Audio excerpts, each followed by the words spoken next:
Terima kasih rekan-rekan sekalian. Alhamdulillah saya tiba kembali di tanah air setelah lumayan ya, kalau tidak salah 15 hari saya pergi, cukup lama. Dan tapi alhamdulillah apa yang kita hasilkan cukup bagus. Saya hadir di BRICS di Rio de Janeiro, kemudian sebelumnya saya kunjungan kenegaraan ke Arab Saudi, ketemu pimpinan Arab Saudi, putra mahkota, Perdana Menteri dan pimpinannya sangat bagus, hasilnya produktif. Anda sendiri dengar pengumuman mereka ya, bukan pengumuman kita, pengumuman mereka. Mereka juga menilai sangat berhasil. Banyak kemajuan yang kita capai di beberapa bidang. Mereka tingkatkan investasi di Indonesia. Kemudian saya juga membahas, saya mengajukan bahwa Indonesia ingin membangun perkampungan haji yang permanen di situ. Secara prinsip mereka tidak keberatan, tapi tentunya akan dilakukan persiapan-persiapan perencanaan teknis. Saya sudah diberitahu rencana-rencananya, mudah-mudahan lancar. Di beberapa bidang kita juga sangat erat kerjasama dengan Arab Saudi, dengan negara-negara saudara-saudara kita di Timur Tengah, Mesir, Arab Saudi, Emirat Arab, Qatar, Yordan, sangat-sangat sinkron kita. Kemudian BRICS tentunya kita juga diterima sebagai anggota. Sesudah itu saya kunjungan resmi ke Republik Federasi Brazil ya, diterima Presiden Lula dengan baik. Brazil dan Indonesia sama-sama negara sangat besar, memiliki hutan tropis yang sangat besar, bisa dikatakan paru-paru dunia. Kita juga memiliki sumber-sumber alam yang sangat besar. Aneh kita berbicara ya, Presiden Lula dan saya mengatakan aneh, relatif kecil. Yang di Inggris saya ketemu beberapa pejabat secara informal, tapi kita lobby, kita bahas soal Gaza, soal Ukraine dan sebagainya. Kemudian saya hadir di Brussels, di Uni Eropa. Itu ada terobosan luar biasa. Setelah 10 tahun perundingan alot, akhirnya kita mencapai kesepakatan Indonesia dan Uni Eropa akan masuk ke dalam apa yang disebut CEPA, Comprehensive Economic Partnership Agreement, yang itu sama dengan Free Trade Agreement. Jadi barang-barang kita bisa masuk Uni Eropa 0% tarif, mereka juga. Jadi kita sangat inilah ada hubungan simbiosis. Mereka punya teknologi yang bagus, punya sains, punya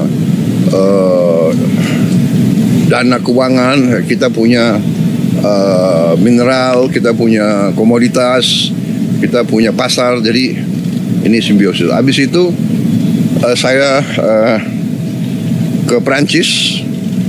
Kita diberi kehormatan bisa memimpin defile Hari Nasional Prancis. Ini sesuatu yang baru pertama kali dalam sejarah suatu negara dari Asia memimpin defile di Prancis. Kehormatan besar. Mereka memandang kita negara yang sangat penting. Saya lakukan juga pembicaraan lama dengan Presiden Macron, membahas banyak masalah, juga cukup sangat produktif. Dan habis itu saya mampir di Belarus, di Minsk. Belarus butuh banyak komunitas dari kita, dan kita juga membahas sama mereka karena kita butuh untuk pupuk, potash dan sebagainya. Jadi habis itu langsung kembali ke sini. Ya,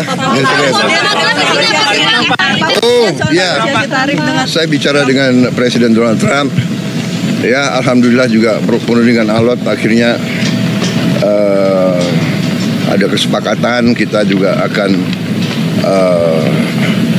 istilahnya kita memahami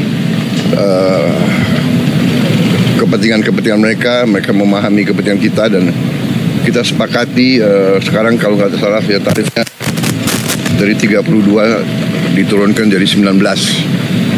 Ya, saya tetap nego. Saya katakan beliau ini seorang negosiator yang cukup keras juga gitu.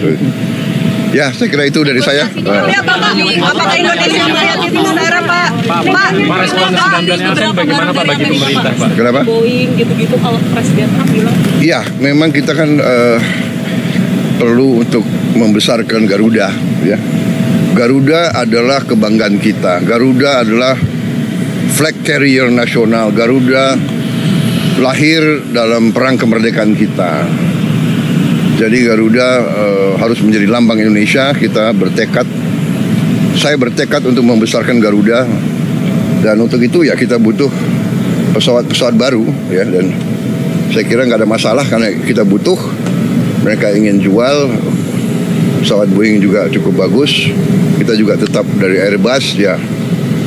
Jadi akhirnya terjadi apa? Pertemuan dua kepentingan. Kita juga butuh. Sebagai contoh, kita masih import BBM, kita masih import gas, kita masih perlu import gandum, kita masih perlu import kedelai dan sebagainya. Jadi akhirnya kita bisa dapat suatu titik pertemuan. Pak, tapi apa lagi negosiasi lagi nggak Pak? Dari defisit gimana Pak? Ya, kita terus akan namanya hubungan dagang itu terus menerus kita negosiasi ya. Ada rencana kunjungan ke sana Pak? Kemana? Ke Amerika kunjungan. Beliau katakan mungkin sekitar September Oktober. Ya. Bapak ke sana? Tapi saya agak ngeri kalau diajak main golf. Kenapa Pak? Golf saya jelek sekali. Saya harus Saya harus les privat golf. Pak, Dulu bagus, sekarang udah nggak bisa lagi. Pak, hasil pertemuan Oke. ini apakah apa bagi Indonesia, apakah tetap akan menguntungkan dalam jangka panjang Pak, mengingat kita membebaskan Amerika, membebaskan pajak Amerika 0% gitu Pak? Semua sudah kita hitung, semua kita berunding ya. Kita juga memikirkan yang penting bagi saya adalah rakyat saya. Yang penting saya harus lindungi pekerja-pekerja kita. Walaupun kita juga punya sikap ya. Ini tawaran kita nggak mampu memberi lebih. Tapi yang penting bagi saya pekerja-pekerja kita aman, dan saya sangat optimis ekonomi kita dalam kondisi yang kuat, kondisi yang bagus, ya kan. Jadi apapun terjadi kita akan kuat.